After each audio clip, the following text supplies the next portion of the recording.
प्यारे बच्चों, आज हम कक्षा 9 के संख्या पद्धति में पार्ट नंबर 3 लेकर आए हैं, जिसमें हम आप लोगों को अपरिमेय संख्या के बारे में बताएंगे। तो अपरिमेय संख्या कहते किसे हैं?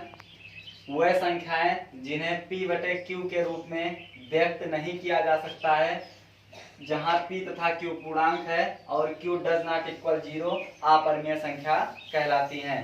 मतलब कि जिन संख्याओं को हम p/q के रूप में नहीं लिख सकते हैं उसे हम अपरिमेय संख्या कहते हैं। जैसे √2, √5, गामा पाई डॉट डॉट आगे। मतलब कि जैसे √2 है, ये नॉन परफेक्ट रूट है, तो इसको अगर बटे में लिखना होगा तो ये बटे में नहीं लिखा जा सकता है।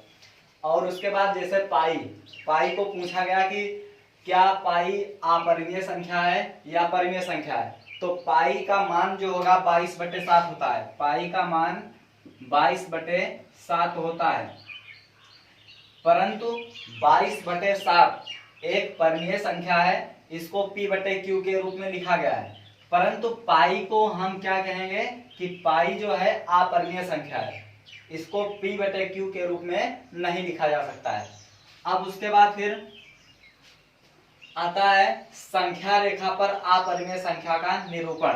मतलब कि संख्या रेखा पर अपरिमेय संख्या को कैसे निरूपित किया जा सकता है, इसको हम उदाहरण के माध्यम से समझते हैं। जैसे संख्या रेखा पर इसमें दिया गया है कि संख्या रेखा पर √13 को निरूपित कीजिए।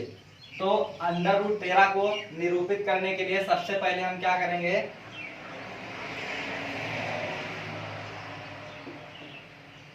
दी हुई संख्या को सर्वप्रथम यहां पर हम लिखेंगे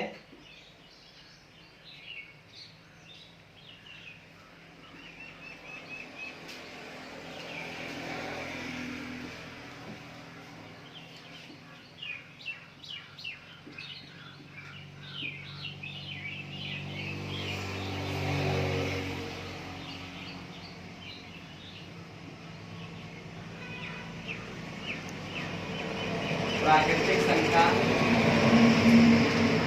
के वर्गों के योग फल के रूप में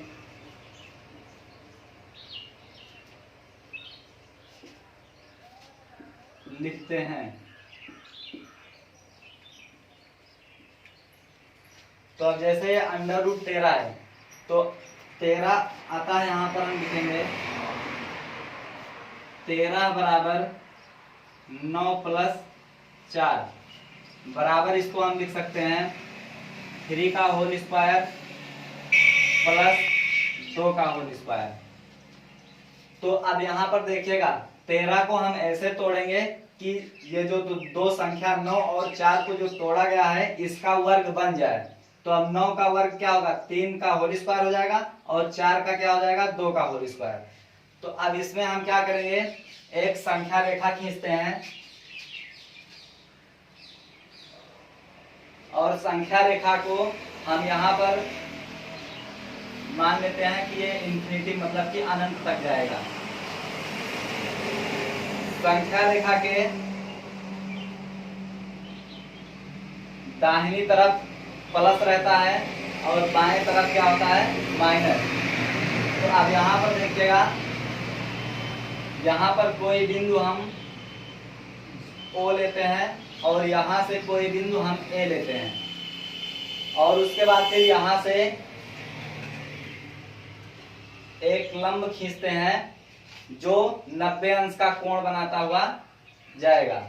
अब उसके बाद फिर इस बिंदु को इस जो ये बिंदु है इसको हम C मानते हैं, और C से हम इसको O पे मिलाते हैं।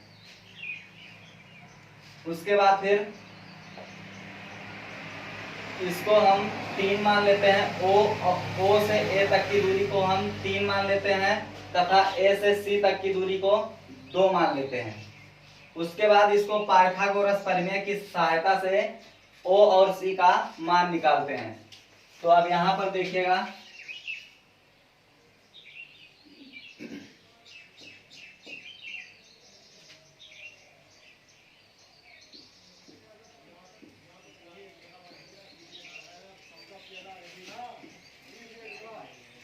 पाइथागोरस प्रमेय से।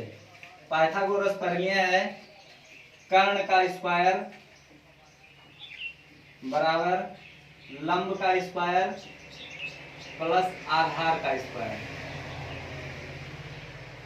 तो अब यहाँ पर कर्ण क्या है, कर्ण ओसी है, तो कर्ण के जगह पे हम लिखेंगे ओसी, ओसी का होल स्क्वायर बराबर लंब, लंब यहाँ पर एसी है, तो एसी का मान कितना है 2, तो एसी का मान हम लिखेंगे यहाँ पर 2 का होल स्क्वायर प्लस आधार, आधार क्या है OA, और OA का मान कितना है 3, तो 3 का होल स्क्वायर। अब यहाँ पर OC का होल स्क्वायर बराबर 2 का होल स्क्वायर करेंगे 4 प्लस 3 का होल स्क्वायर करेंगे 9, तो OC का होल स्क्वायर बराबर 4 में 9 जोड़ेंगे 13 हो जाएगा। अब उसके बाद फिर हम देखेंगे कि ये स्क्वायर को इधर लेकर आएंगे, तो ये OC बराबर हो जाएगा √13,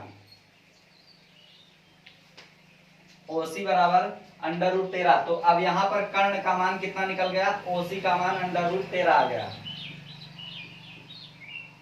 अब यहाँ पर हम क्या करेंगे, इस √13 का निरूपण संख्या रेखा पर करना है, तो हम क्या करेंगे, गोला प्रकार की नोक बिंदु O पर रखेंगे और उसके बाद पेंसिल की नोक बिंदु C पर रखेंगे और एक चाप लगाते हुए यहाँ मिलाती हुई कोई बिंदु B मान लेते हैं, इस पे आता है, तो यहां से संख्या रेखा पर ऐसे निरूपण ये हो जाएगा